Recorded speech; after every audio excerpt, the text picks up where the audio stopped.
പ്രിയപ്പെട്ട സുഹൃത്തുക്കളെ,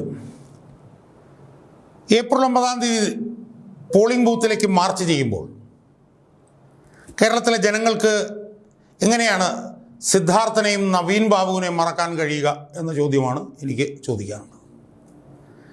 സുഹൃത്തുക്കളെ, കഴിഞ്ഞൊരു 5 വർഷക്കാലം നമ്മളെടുത്താൽ നമ്മുടെ മനസ്സിനെ ഏറ്റവും കൂടുതൽ നോവിച്ച, നമുക്ക് ഏറ്റവും കൂടുതൽ മനോവ്യഥയുണ്ടാക്കിയിട്ടുള്ള 2 സംഭവങ്ങൾ ഏതാണ് എന്ന് ചോദിച്ചാൽ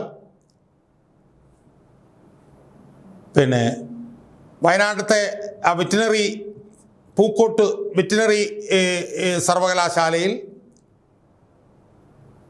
തിരുവനന്തപുരംകാരനായിട്ടുള്ള സിദ്ധാർത്ഥൻ എന്ന് പറഞ്ഞൊരു ചെറുപ്പക്കാരനെ അതിഭീകരമായി റാഗ് ചെയ്ത് കൊലപ്പെടുത്തിയ സംഭവം. കൊലപ്പെടുത്തിയതെന്ന് ഞാൻ പറയുമ്പോൾ കൊലപ്പെടുത്തിയെന്ന് തന്നെയാണ് ഞാൻ വിശ്വസിക്കുന്നതെന്നുള്ളതുകൊണ്ടാണ് ഞാൻ പറഞ്ഞത്. ആ സംഭവം നമുക്ക് എങ്ങനെയാണ് സുഹൃത്തുക്കളെ മറക്കാൻ കഴിയുക? ആ വിഷയത്തിലെ പ്രതികൾ ഇതുവരെ ശിക്ഷിക്കപ്പെടണമെന്ന് ചോദിച്ചാൽ ശിക്ഷിക്കപ്പെട്ടിട്ടില്ല. പ്രതികളായിട്ട് തന്നെ അവർ നിൽക്കുകയാണ്.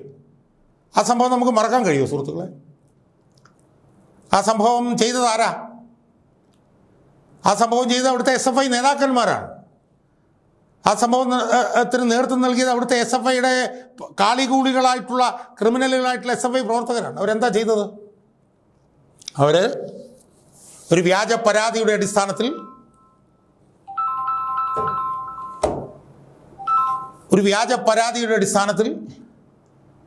വീട്ടിലേക്ക് പോയ സിദ്ധാർത്ഥനെ തിരിച്ചു വിളിക്കുന്നു. തിരിച്ചു വിളിച്ചിട്ട് ഒരു കൂട്ടം SFI കാളികൂളികൾ ഏതാണ്ട് 2-2.5 ദിവസം നീണ്ടു നിൽക്കുന്ന നിലയിൽ ആ പാവപ്പെട്ട ചെറുപ്പക്കാരനെ റാഗ് ചെയ്യുന്നു. ആ ചെറുപ്പക്കാരൻ ഏതോ ഒരു പെൺകുട്ടിയുമായിട്ട് എന്തോ മോശമായി സംസാരിച്ചു എന്നൊക്കെ പറഞ്ഞ് തിരിച്ചു വിളിച്ചിട്ട് ഒരു 2.5 ദിവസക്കാലം നീണ്ടു നിന്ന ഈ അതിക്രൂരമായിട്ടുള്ള റാഗിങ്ങിന് വിധേയമാക്കും. ആദ്യം ഒരു കുന്നിന് പുറത്തേക്ക് കൊണ്ടുപോകുന്നു, അവിടെ വെച്ച് റാഗ് ചെയ്യുന്നു. അവിടുന്ന് തിരിച്ചു കൊണ്ടുവന്ന് ഹോസ്റ്റലിൻ്റെ 4 പാടും ഹോസ്റ്റൽ മുറികളുള്ള ഒരു കോർട്ട് യാർഡിൽ ആ ഹോസ്റ്റലിൻ്റെ നടുത്തളത്തിൽ വെച്ച് ഒരു 10-25ഓളം SFIയുടെ കാപാലികന്മാർ, നരാധമന്മാർ അവരെന്ത് ചെയ്യുന്നു? അവരാദ്യം തന്നെ ഈ ഹോസ്റ്റൽ മുറികളിലുള്ള കുട്ടികളെ മുഴുവൻ പുറത്തേക്ക് വിളിക്കുന്നു.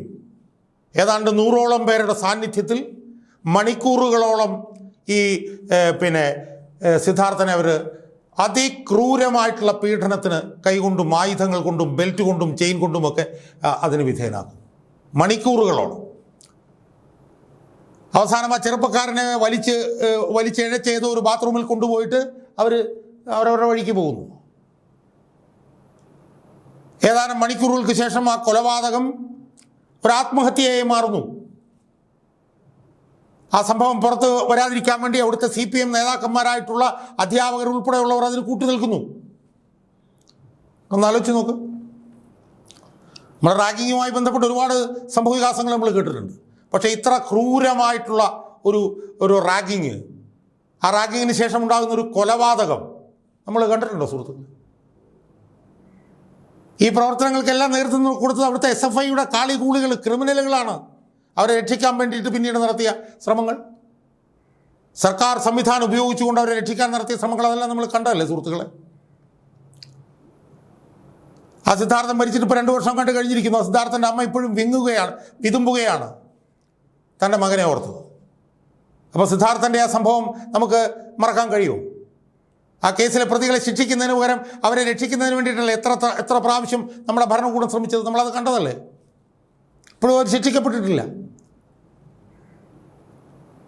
അപ്പോൾ നമ്മൾ ഏപ്രിൽ 9 തെരഞ്ഞെടുപ്പിന് വോട്ട് ചെയ്യാൻ ബൂത്തിലേക്ക് നമ്മൾ മാർച്ച് ചെയ്യുമ്പോൾ നമ്മുടെ മനസ്സിലുണ്ടാകുന്ന ഏറ്റവും ശക്തമായ ഒരു വികാരം എന്ന് പറയുന്നത് സിദ്ധാർത്ഥൻ്റെ പ്രതികളെല്ലാം നിയമത്തിന് മുന്നിൽ വരും, സിദ്ധാർത്ഥൻ്റെ പ്രതികളെല്ലാം ശിക്ഷിക്കപ്പെടും എന്ന് ഉറപ്പാക്കുന്ന ഒരു ഭരണകൂടം ഇവിടെ അധികാരത്തിൽ വരണം എന്നായിരിക്കണം എന്നാണ് എനിക്ക് സൂചിപ്പിക്കുക.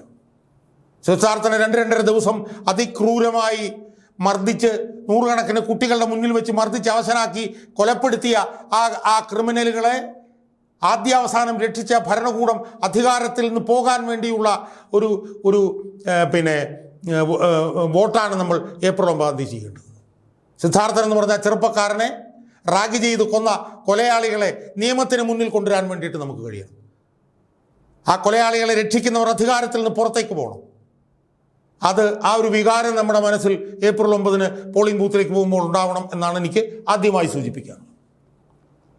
രണ്ടാമത്തെ പ്രധാനപ്പെട്ട വിഷയം നവീൻ ബാബുവുമായി ബന്ധപ്പെട്ടിട്ടാണ്. നവീൻ ബാബുവിനെ കൊന്നവരെ ശിക്ഷിക്കപ്പെടണ്ടേ സുഹൃത്തുക്കളെ? സത്യസന്ധരിൽ സത്യസന്ധനായ സൽഗുണ സമ്പന്നനായിട്ടുള്ള നവീൻ ബാബു എന്ന് പറഞ്ഞ കണ്ണൂരിലെ ADM,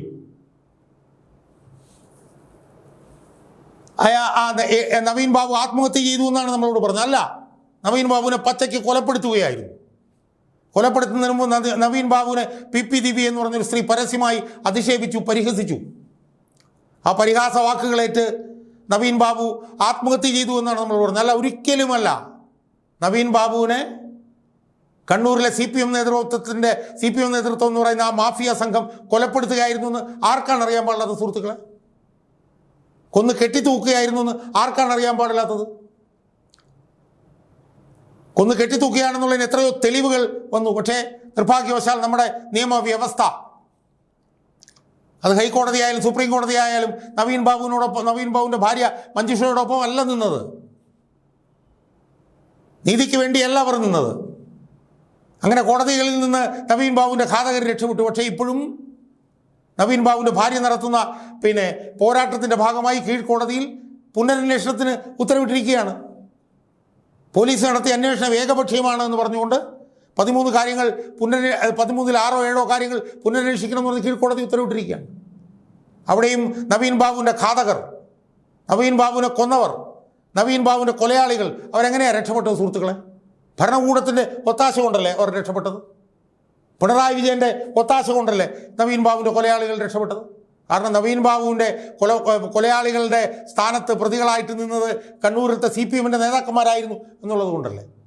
അവരുടെ നിക്ഷിപ്ത താല്പര്യങ്ങൾ സംരക്ഷിക്കാൻ നവീൻ ബാബു കൂട്ടാക്കാതിരുന്നുകൊണ്ടല്ലേ നവീൻ ബാബു കൊല്ലപ്പെട്ടത്? അതുകൊണ്ടല്ലേ നവീൻ ബാബുവിനൊപ്പം ഇവിടുത്തെ ഭരണകൂടം നിന്നത്? ഞാൻ വ്യക്തിപരമായി എന്നെക്കുറിച്ച് പറയുകയാണെങ്കിൽ ഞാനൊരു 19-ലധികം വീഡിയോകളാണ് നവീൻ ബാബുവിൻ്റെ മരണവുമായി ബന്ധപ്പെട്ട് ചെയ്തത്. ഞാൻ നിയമവ്യവസ്ഥയ്ക്കെതിരായിട്ട് പോലും വീഡിയോകൾ ഞാൻ ചെയ്തിട്ടുണ്ട്. എനിക്കെതിരെ മാനനഷ്ട കേസുകൾ പോലും വന്നിട്ടുണ്ട്. അതൊന്നും ഞാൻ കണക്കാക്കിയിട്ടില്ല. എൻ്റെ മനസ്സിനെ ഏറ്റവും കൂടുതൽ നൊമ്പരപ്പെടുത്തിയ ഒരു വിഷയമായിരുന്നു നവീൻ ബാബുവിൻ്റെ മരണം. ഇത്രയേറെ സൽഗുണ സമ്പന്നനായിട്ടുള്ള ഒരു മനുഷ്യൻ, അഴിമതി വിരുദ്ധനായിട്ടുള്ള ഒരു മനുഷ്യൻ, സ്നേഹസമ്പന്നനായിട്ടുള്ള ഒരു ഭർത്താവ്, സ്നേഹസമ്പന്നനായിട്ടുള്ള ഒരു പിതാവ്, അങ്ങനെയുള്ള ആ മനുഷ്യനെ നിക്ഷിപ്ത താല്പര്യങ്ങൾക്ക് ഒപ്പം നിൽക്കാതിരുന്നത് കൊണ്ട് ആ മനുഷ്യനെ കൊല്ലാക്കൊല ചെയ്യുകയായിരുന്നു കേരളത്തിലെ ഭരണകൂടത്തിന് നേതൃത്വം നൽകുന്ന പാർട്ടി നേതൃത്വം എന്നുള്ള കാര്യത്തിൽ എനിക്ക് യാതൊരു സംശയവുമില്ല. ഞാൻ ഏറ്റവും ആഴത്തിൽ ആ വിഷയം ഞാനന്ന് പഠിച്ചിട്ടുള്ളത്. അതുകൊണ്ട് എനിക്കെൻ്റെ പ്രേക്ഷകരോട് ഈ തെരഞ്ഞെടുപ്പിന് 2 ദിവസം മുമ്പ് എനിക്ക് പറയാനുള്ളത്, നമ്മൾ പോളിംഗ് ബൂത്തിലേക്ക് മാർച്ച് ചെയ്യുമ്പോൾ 2 കാര്യങ്ങൾ നമ്മുടെ മനസ്സിലുണ്ടാവണം. 2 മരണങ്ങൾ നമ്മുടെ മനസ്സിലുണ്ട്. അവിചാരിതമായി ഉണ്ടായ 2 മരണങ്ങൾ, നമ്മുടെ മനസാക്ഷിയെ ഞെട്ടിച്ച 2 മരണങ്ങൾ നമ്മുടെ മനസ്സിലുണ്ടാവണം. അതിലൊന്നാണ് സിദ്ധാർത്ഥൻ്റെ മരണം, രണ്ടാമത്തതാണ് നവീൻ ബാബുവിൻ്റെ മരണം. ഈ 2 മരണങ്ങളും മരണങ്ങളായിരുന്നില്ല എന്നുള്ള കാര്യത്തിൽ നമുക്ക് യാതൊരു തർക്കവുമില്ല. ഈ 2 മരണങ്ങളും കൊലപാതകങ്ങളായിരുന്നു, പച്ചയായ കൊലപാതകങ്ങളായിരുന്നു. കോൾഡ് ബ്ലഡഡ് മർഡർ ആയിരുന്നു ഈ 2 മരണങ്ങളും. ഈ 2 മരണങ്ങളിലെയും പ്രതികളെ രക്ഷപ്പെടുത്തിയത് ഇവിടുത്തെ ഭരണകൂടമാണ്. ഇവിടുത്തെ ക്രൂരമായ മനസ്സുള്ള ഭരണകൂടമാണ് ഈ 2 മരണങ്ങളിലും കൊലയാളികളെ രക്ഷപ്പെടുത്തിയത്. ഈ 2 മരണങ്ങളിലും കൊലയാളികളെ രക്ഷപ്പെടുത്താനുള്ള കാരണം ഈ 2 മരണങ്ങളിലും പ്രതിസ്ഥാനത്ത് നിൽക്കുന്നത് CPMഉം അവരുടെ വിദ്യാർത്ഥി സംഘടനയുമാണ് എന്നുള്ളത് കൊണ്ടാണ്. അതുകൊണ്ട് ഈ 2 മരണങ്ങളിലെയും കൊലപാതകങ്ങളെ ശിക്ഷിക്കാൻ കഴിയണമെങ്കിൽ CPMൻ്റെ ഭരണകൂടം പുറത്തേക്ക് പോകണം, അവർ പുറത്തെറിയപ്പെടണം, അവരെ പുറത്താക്കണം. ഉത്തരവാദിത്വ ബോധമുള്ള ഒരു ഭരണം ഇവിടെ അധികാരത്തിൽ വരണം. അങ്ങനെ അധികാരത്തിൽ വന്നാൽ മാത്രമേ സിദ്ധാർത്ഥൻ്റെ കൊലപാതകികളെയും നവീൻ ബാബുവിൻ്റെ കൊലപാതകികളെയും ശിക്ഷിക്കാൻ വേണ്ടിയിട്ട് നമുക്ക് കഴിയും. അപ്പോൾ അങ്ങനെ ഉത്തരവാദിത്വ ബോധമുള്ള ഒരു ഭരണകൂടത്തിനെ ഇവിടെ കൊണ്ടുവരാൻ വേണ്ടിയിട്ടുള്ള ഒരു അസുലഭമായിട്ടുള്ള അവസരമാണ് നമുക്ക് ലഭിച്ചിട്ടുള്ളത്. ഏപ്രിൽ 9-ാം തീയതി നമ്മുടെ സമ്മതിദാനാവകാശം. ആ സമ്മതിദാനാവകാശം നമ്മൾ ഓർത്ത് ചിന്തിച്ച് വിവേചനപരമായി ഉപയോഗിച്ചാൽ നമുക്ക് സിദ്ധാർത്ഥൻ്റെയും നവീൻ ബാബുവിൻ്റെയും കൊലയാളികളെ നിയമത്തിന് മുന്നിൽ കൊണ്ടുവരാൻ കഴിയും എന്നുള്ള കാര്യത്തിൽ എനിക്ക് യാതൊരു തർക്കവുമില്ല. TP ചന്ദ്രശേഖരൻ്റെ കൊലപാതകങ്ങൾ കുറേ പേരെങ്കിലും അന്ന് ശിക്ഷിക്കാൻ കഴിഞ്ഞത് അന്നൊരു UDF സർക്കാർ ഇവിടെ അധികാരത്തിലുണ്ടായിരുന്നുകൊണ്ടാണ്. അതുകൊണ്ട് ഏപ്രിൽ 9-ാം തീയതി നമ്മൾ വോട്ടിടുമ്പോൾ, നമ്മൾ വോട്ട് കുത്തുമ്പോൾ ആ വോട്ടെന്ന് പറയുന്നത് സിദ്ധാർത്ഥൻ്റെയും നവീൻ ബാബുവിൻ്റെയും കൊലപാതകികളെ ശിക്ഷിക്കാൻ വേണ്ടി ഉത്തരവാദിത്ത ബോധമുള്ള ഒരു ഭരണകൂടം അധികാരത്തിൽ വരാൻ വേണ്ടി ഉള്ളതുകൂടി ആയിരിക്കണം എന്നാണ് ഈ തെരഞ്ഞെടുപ്പിനും തൊട്ടു മുമ്പുള്ള 2 ദിവസം മുമ്പുള്ള ഈ വീഡിയോയിലൂടെ എനിക്ക് എൻ്റെ പ്രേക്ഷകരോട് പറയാനുള്ളത്.